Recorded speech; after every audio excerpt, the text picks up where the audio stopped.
Deseo en el desierto de Bárbara Cartland, capítulo 4. La ropa encargada a Londres esperaba a Shamar arriba, en uno de los dormitorios.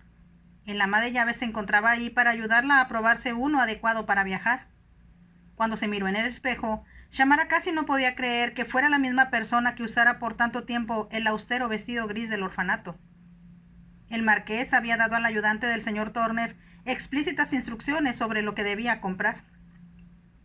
Las tiendas no tenían vestidos para jovencitas en los colores brillantes que él pensaba que sentarían bien a Shamara. En cambio, había algunos vestidos blancos que el ama de llaves estaba guardando a toda prisa en el baúl. Un vestido color de rosa y otro en un tono pálido de verde. El que se puso inmediatamente era verde también, solo que un poco más oscuro y con un bonito encaje insertado en el talle.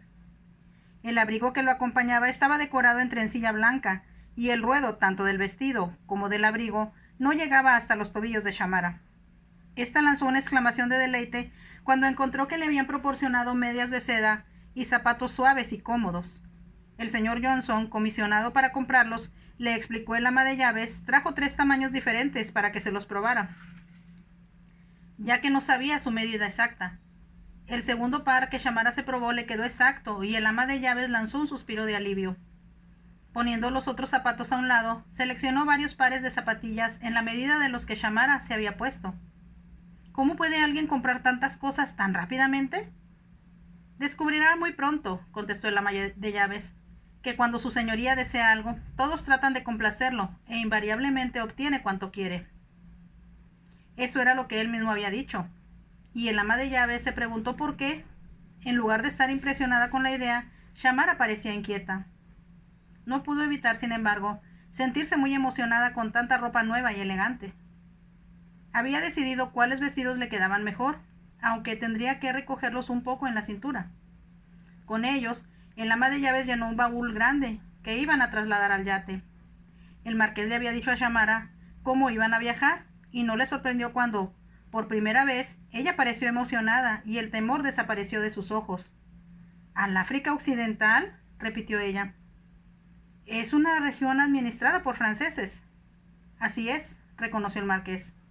Iba a preguntarle si había estado en África cuando Charles empezó a hablar sobre las cosas que llevarían con ellos. Supongo que recomendaste a tus sirvientes que empacaran algunos libros, ¿verdad? Tengo la impresión de que dispondremos de mucho tiempo para mejorar nuestra cultura, al igual que... El marqués comprendió que había estado a punto de decir la de Shamara. De inmediato infirió que eso podría ser embarazoso para ella. Le dije a Turner que nos interesaba leer las más recientes biografías y novelas publicadas, intervino, y supongo que deberíamos llevarnos algún libro guía, si es que hay alguno. Shamara estaba escuchando. De pronto exclamó: «Oh, por favor, incluyan las Kabylie et les Contes Babiles, que fue publicado hace pocos años. Yo tenía muchos deseos de leerlo, mas desde luego no era posible en el orfanato». El marqués la miró con sorpresa. «Es evidente que ese libro está escrito en francés», dijo. «¿Hablas también ese idioma?» «Por supuesto», contestó ella. Shamara lo dijo con tanta naturalidad que el marqués, como si buscara una razón que explicara lo bien educada que estaba, dijo: «Supongo que tu padre, al tener que viajar por muchos lugares, debió haber hablado distintos idiomas». «Sí, así es», repuso Shamara. Entonces, como si no tuviera deseos de hablar ya sobre su padre, hizo una pregunta sobre el yate. Más tarde, cuando la chica había subido a cambiarse para el viaje, Charles comentó: «Nuestra tarea no va a ser tan difícil, Druce. Sus modales en la mesa fueron perfectos, y si habla el francés tan bien como el inglés, nadie sospechará ni por un momento que no viene de una de las elegantes escuelas para señoritas que hay en Francia o en Florencia». «Estoy de acuerdo contigo», dijo el marqués, «y supongo que debe haber sido su madre quien le enseñó el francés. Los rusos son notoriamente aptos para el idioma de los franceses». «Solo los aristócratas. Los siervos, esos pobres diablos, no tienen educación alguna». El marqués sabía que eso era verdad. Pensó que sería interesante saber más sobre la señorita Weller. Se había dado cuenta, para entonces, de que Shamara se mostraba muy renuente para hablar acerca de sus padres. Eso le parecía bastante extraño, excepto, desde luego, que era posible que aún le causara tanto dolor su pérdida, que no podía hablar de ello sin llorar. Cuando bajó vestida ya para el viaje, parecía transformada. Podía haber sido la hija de cualquiera de las bellezas sociales, que invariablemente tenían niños en la sección de la casa correspondiente a ellos. Su vestido y abrigo, verdes ambos, eran exactamente los correctos para una jovencita que aún no había alcanzado la completa madurez. Tenía un pequeño sombrero redondo metido en la parte posterior de la cabeza. Era como un halo que enmarcaba la oscuridad de su cabello y su pequeña cara puntiaguda. Su cabello, que había sido cepillado para producirle mayor brillo, al caer sobre sus hombros parecía tener algo eléctrico que le daba vida propia. El marqués se sorprendió a sí mismo preguntándose si al tocarlo se enroscaría en sus dedos, y le llamó la atención por haber permitido que surgiera tal pensamiento. No era del tipo de pensamientos que debía tener sobre una chiquilla que iba a ser su pupila. La estaba tomando bajo su protección de una forma diferente a la que esa idea significaba. «Te veo muy elegante», estaba diciendo Charles. Shamara le sonrió. «Al verme ante el espejo», dijo ella, «creí encontrar una persona extraña a la que no reconocí como yo misma». Había una nota de emoción en su voz y Charles dijo: «Entiendo cómo te sientes y, por supuesto, debes agradecer a su señoría el ser tu hada madrina y mover su varita mágica». Shamara se volvió hacia el marqués. «Le estoy muy agradecida, milord».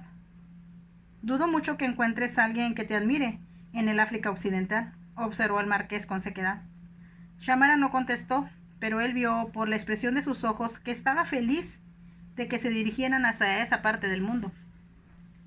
Tenía la impresión de que si hubiera dicho que iban a otra parte, especialmente Londres, se habría sentido muy temerosa. «Puedo comprender eso», se dijo, considerando que no ha visto a nadie más en los últimos 2 años, con excepción de los niños del orfanato y el anciano vicario. Entonces su cerebro empezó a preguntarse si no habría otra razón que motivara ese temor que había visto en los ojos de ella desde que la vio por primera vez. Era posible que procediera de algún otro origen que él aún no descubría. «Estoy siendo demasiado imaginativo», pensó. En ese momento el señor Turner entró en la habitación para anunciar: «El equipaje ya ha partido, milord, y su carruaje de viaje está listo en la puerta». Era un vehículo que el marqués había comprado hacía poco tiempo y del cual estaba muy orgulloso. Era tan ligero, a pesar de su amplitud y comodidad, que parecía casi volar con el viento, tirado por 4 caballos. Estaba diseñado de tal forma que pudiera conducirlo él mismo, con 2 personas sentadas a su lado. Un palafrenero se sentaba detrás de la capota, que podía levantarse cuando hacía mal tiempo, para proteger a quienes viajaban en el vehículo. Shamara se sentó entre el marqués y Charles, quien la bromeó diciendo que ocupaba demasiado espacio. En realidad era tan delgada que casi hubiera podido acomodar a otra persona. «Vamos a tener que hacerte comer bien una vez que lleguemos al yate», intervino Charles. «De otra manera, cuando su señoría te presente al Beaumont, te apodarán el poste de lámpara». Él pensó que Shamara reiría ante tal idea. En cambio, ella murmuró entre dientes: «Tal vez eso nunca suceda». «¿Que te llamen el poste de lámpara?», preguntó él. «No, no me refiero a eso». «¿Entonces a qué?». Sin lugar a dudas, la chica no hubiera querido contestarle, pero como vio que él estaba esperando su respuesta, habló con una vocecita que solo él pudo escuchar.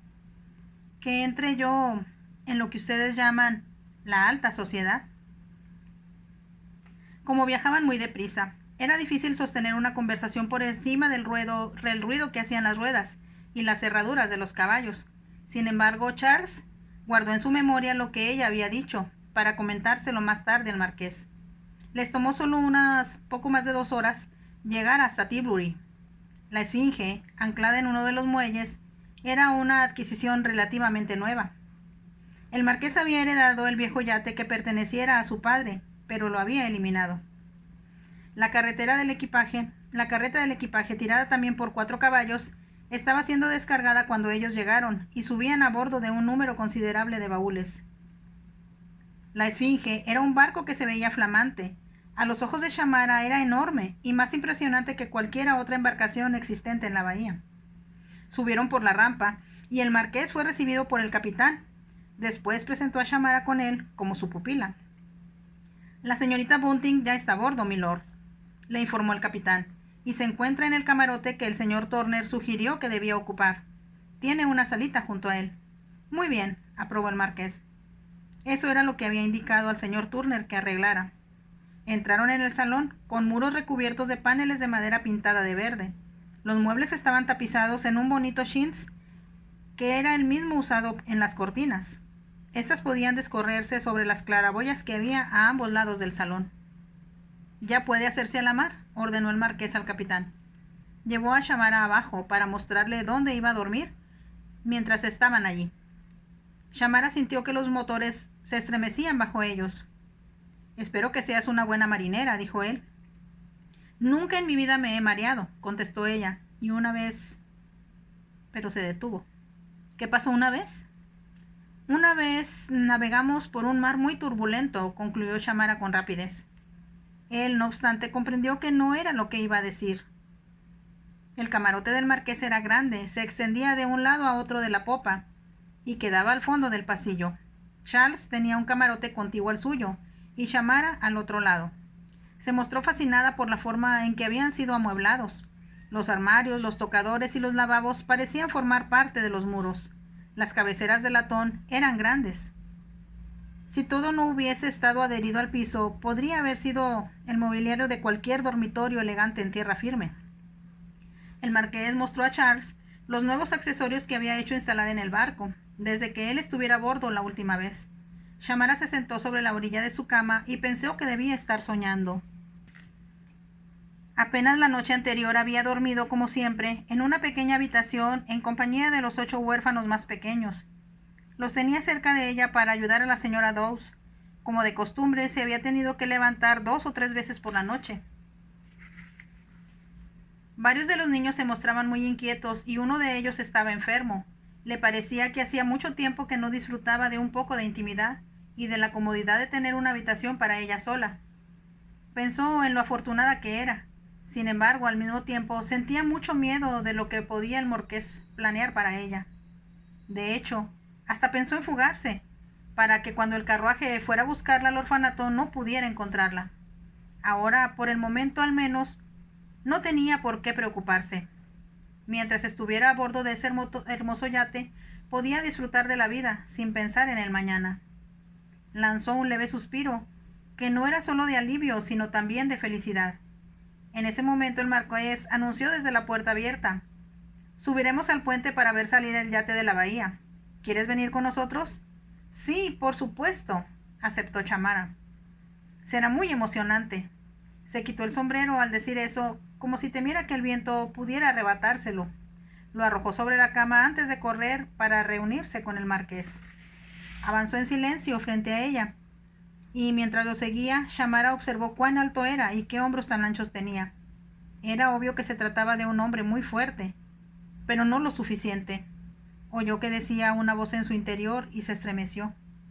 El mar estaba un poco picado cuando salieron del estuario y se lanzaron a mar abierto. Nadie pareció notarlo cuando se sentaron en el salón a cenar.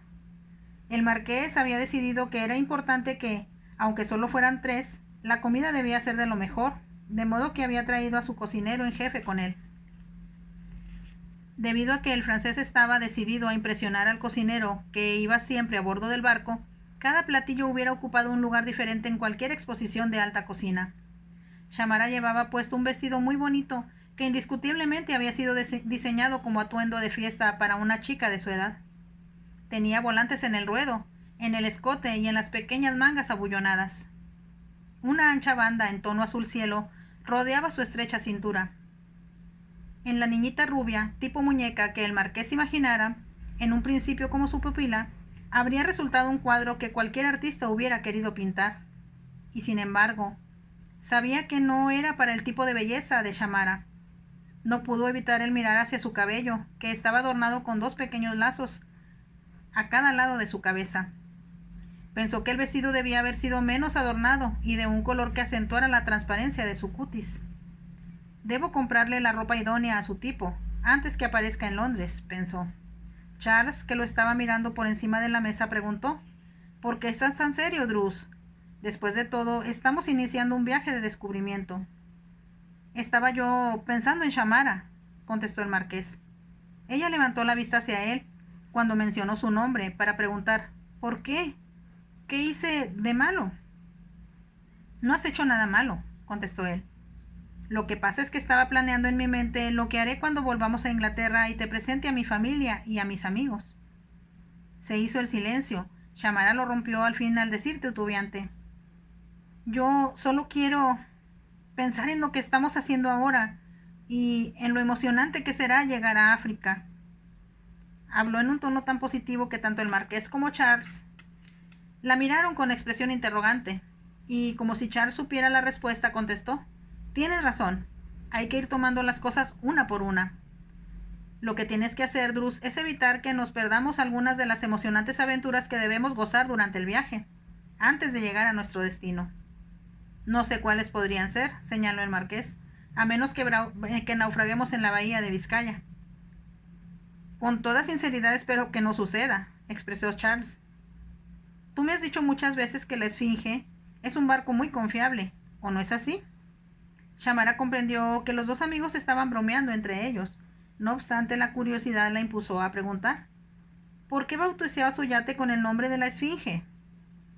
Yo te contestaré a eso, intervino Charles. Al noble marqués le gusta pensar de sí mismo que es un enigma que nadie puede entender, especialmente esas hermosas mujeres que ponen el corazón a sus pies. No debías decir ese tipo de tonterías frente a Shamara, protestó el marqués. Llamé a mi yate la Esfinge porque está entre el cielo y el mar, pero separado de ambos. Eso es demasiado complicado para mí, observó Charles. Yo sé lo que su señoría quiere decir, exclamó Shamara. Así como la Esfinge es mitad animal y mitad humano, y representa los dos aspectos de la naturaleza, así el yate representa las mismas dos fuerzas que hay dentro de usted mismo. El marqués la miró con fijeza, con el más profundo asombro. Eso era más o menos lo que él pensaba, pero nunca había expresado con palabras. Enseguida inquirió: ¿a quién escuchaste comentar eso sobre la Esfinge? A nadie. Se me ocurrió pensarlo así cuando vi la Esfinge de Egipto por primera vez hace ya mucho tiempo. Por supuesto que Shamara está en lo justo, dijo Charles al marqués, aunque algunas personas piensan que eres simplemente imprevisible y consideran eso muy irritante. El marqués sonrió. Seguía pensando que si alguien era imprevisible, era Shamara, esa extraña chiquilla a la que había sacado de un orfanato. No era, de modo alguno, lo que él esperaba. Cuando terminaron de cenar, jugaron a las cartas, y, para sorpresa del marqués, descubrió que Shamara era muy hábil en aquellos juegos en que podían participar 3 jugadores. Cuando Charles hizo un comentario al respecto, Shamara explicó: en el Oriente, los sirvientes juegan cartas cuando no tienen nada mejor que hacer. Yo recuerdo, cuando era muy pequeña, que mi niñera y yo nos entreteníamos con un juego en el que las apuestas eran dulces, y ella siempre ganaba. Para entonces el marqués empezaba a tomar notas mentales de cosas reveladoras que ella decía en el curso de sus conversaciones. Cada una de ellas le daba una pista respecto a la vida que debió haber llevado con sus padres. Había tenido una niñera para cuidarla. Si era así, el misionero no debió ser el tipo de hombre sin un penique que él conoció en los países que había visitado. Aunque no dijo nada, añadió esto a la lista que se estaba formando ya en su mente y que le resultaba intrigante. Después que jugaron varias partidas, Shamara dijo: si su señoría me lo permite, debo ir a la cama. Me levanté muy temprano esta mañana para poder visitar al vicario por última vez y prepararle su comida. Estoy seguro de que debe haber lamentado mucho el perderte, comentó el marqués. Se alteró mucho al saber que yo iba a dejarle el orfanato. Le preocupaba que pudiera su señoría mandarme a un lugar donde sería desventurada o que quizás me maltrataran. Lanzó un leve suspiro y luego añadió: ha sido muy bondadoso conmigo y sin sus libros para leer habría sido mucho más ignorante de lo que soy hasta ahora. Hasta ahora no he notado ninguna señal de tu ignorancia, terció Charles con galantería. De hecho, ya sabemos que hablas francés, que juegas cartas y que, lo cual considero una verdadera hazaña, puedes defenderte muy bien en una conversación con su señoría. Charles estaba bromeando de nuevo al marqués y Shamara rió. Está usted adulándome, dijo ella. Yo jamás intentaría conversar con su señoría en plan de igualdad, sino como una humilde alumna y nada más, como aquellos que se sentaban a los pies de Platón y de Sócrates. Ahora tenía un definitivo brillo alegre en sus ojos. El marqués comprendió con verdadera incredulidad, que Shamara lo estaba bromeando de la misma forma que lo hacía Charles. «Estoy seguro», contestó él, «que los estudiantes que tú mencionas obedecían a su maestro sin discusión y sin pensamientos rebeldes, ni siquiera en su mente». «Entonces, desde luego, milord, debo imitarlos». Se levantó de la mesa al hablar, hizo una reverencia al marqués y sonrió a Charles, y sin esperar que ninguno de los dos se moviera, salió del salón. Cerró la puerta tras de sí y pudieron escuchar cómo sus pasos se alejaban por el pasillo. Entonces Charles dijo: «No puedo imaginarme por qué estamos haciendo este viaje. Ella asombraría a Londres tal como se comporta actualmente». «No quiero correr riesgos», contestó el marqués, al mismo tiempo que es mucho más inteligente de lo que yo esperaba. «En lo personal pienso que es fantástica», exclamó Charles, «aunque, como dices, es mejor que no seamos demasiado optimistas. No puedo evitar el sentir que debe haber alguna falla en alguna parte». «Creo que solo se está limitando a imitarte», dijo el marqués. «Y ten cuidado con lo que hablas. Ella apenas es poco más que una niña, y su padre era misionero.